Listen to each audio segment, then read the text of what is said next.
Okay, just to get right into it, this man is a literal trash bag. Like, he is a living, breathing trash bag. I don't care if he apologized. It does not change the fact of what he did, but also what he said. He didn't necessarily even apologize to our main female character. He didn't even apologize to her.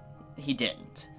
He straight up threatened her in a way that was just so vile and disgusting. I'm just like, you gotta do more than apologize. That's not gonna work. He didn't even apologize to her. So, at this point, Sun-kun is literally dead to me. He's dead to me. He really is dead to me. He might not be probably a douche anymore in the story, but at this point, I don't think he deserves anyone. I think he deserves to pretty much die alone, because he is a living, breathing trash bag. So, anyways, with that out of the way, I guess let's get into everything, even the trash bag. So, we had quite the twist within this episode, and there's really just so much that happened that it really makes me wonder what direction the series is going to take, and it does have me a little bit worried, and I want to get into that. So, pretty much, as we suspected at the beginning of this episode, the MC, he lost everything. He lost his friendships with his childhood friend, the student council president, and Sun-kun. And this is before we found out about Sun-kun and what he did. But he lost his friendship with all three. And it's just like, yeah, that makes sense. And as I said, it wasn't really his fault. As I talked about in the previous episode, he was just in a really bad situation. He was trying to be a nice guy and help them out, even if he does have this darker personality. He does, want to help them out. He is thinking about them, and how he thought about Sun-kun, his best friend. He wanted him to be happy as well. So I think that overall, he was a good person. But like I said, he was in a bad situation, which led to the conflict at the beginning of this episode. He was really bad off. And when the main female character basically is like, hey, why did you come in here and try to, help Sun-kun out, help me get with him if you, were helping these two girls out? And it pretty much threw him under the bus. She effectively threw our MC under the bus, and he's like, what? And it ruined his entire life in that moment. But the reason why she did it was because she wanted to set up Sun to where, they found out his true personality, to see who he really is, for it can be revealed to everyone, the two girls, but also our MC, of how he is and how he treats everyone.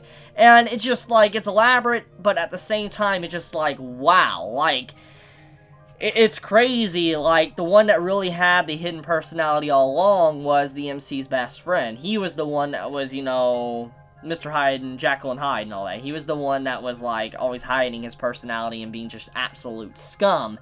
And just, like, the way he laughed at everybody's feelings, the way he mocked everybody, the way he cornered his best friend, or he assumed best friend, and made it to where he was getting bullied, etc. It's just truly disgusting. I mean, I was told from people on social media that apparently that Sun actually grabbed our MC, Moon, and threw him into the toilet, put his head in the toilet in the manga, which is just like, so you go to that far to trap him and you even do that? He's scum. He's real scum. So, yeah, with that all happening, he was in a bad state. And once again, I understand, why they were angry at that point, at least, the childhood friend and, the student council president. I understand, because, I mean, they do love Sun, and they obviously would believe him. And even though I was on the MC, his side, he still did some errors, but he did the best he could. So, I mean, it was a bad situation all around, and he started getting bullied for it.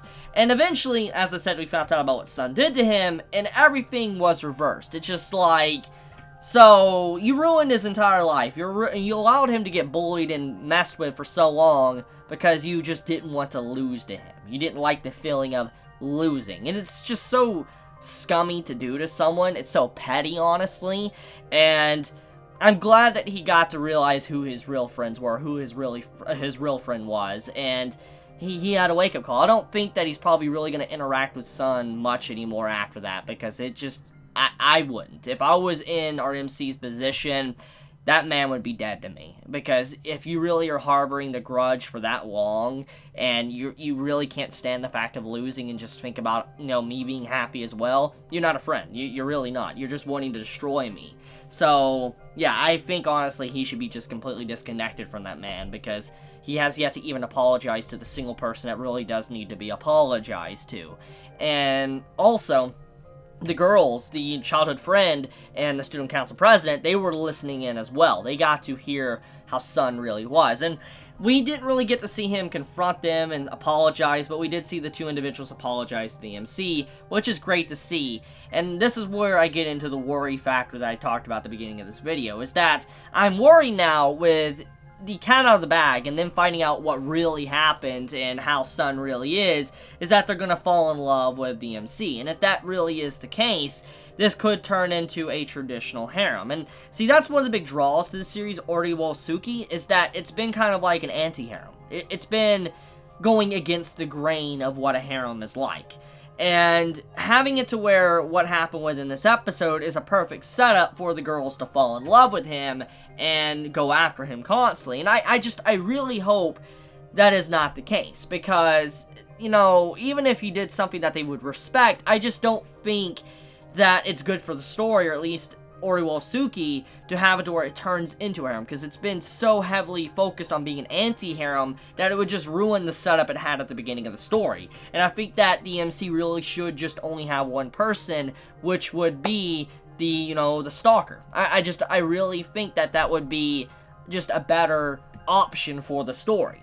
So I think that, you know, I'm worried for it. I just hope it doesn't turn into that. And if anyone is a manga reader, light novel reader, etc., that knows what's going to happen, could you please clarify? Is it going to turn into a traditional harem, or is it going to remain what it is, an anti-harem? Don't spoil, but does it? You know, please clarify. I'm really curious. I would appreciate it if you could in the comments below. But okay, let's get into the analysis of the female characters. So, the student council president and the childhood friend, at this point, they're just bird-brained. They're just extremely stupid. That's pretty much the best way I can describe them at this point. I'm glad they apologized to, you know, our MC, but it's still, they are incredibly naive, and I also think that it shows that they have a really shallow love for someone, because they fell in love with a guy because he was depressed and he was just so cool the way he acted and all that. It was just like, I don't know, I feel like it was a very shallow love they had towards Sun. But when you look at the stalker girl and how she fell in love with him, it was something that was more genuine, something that was more caring.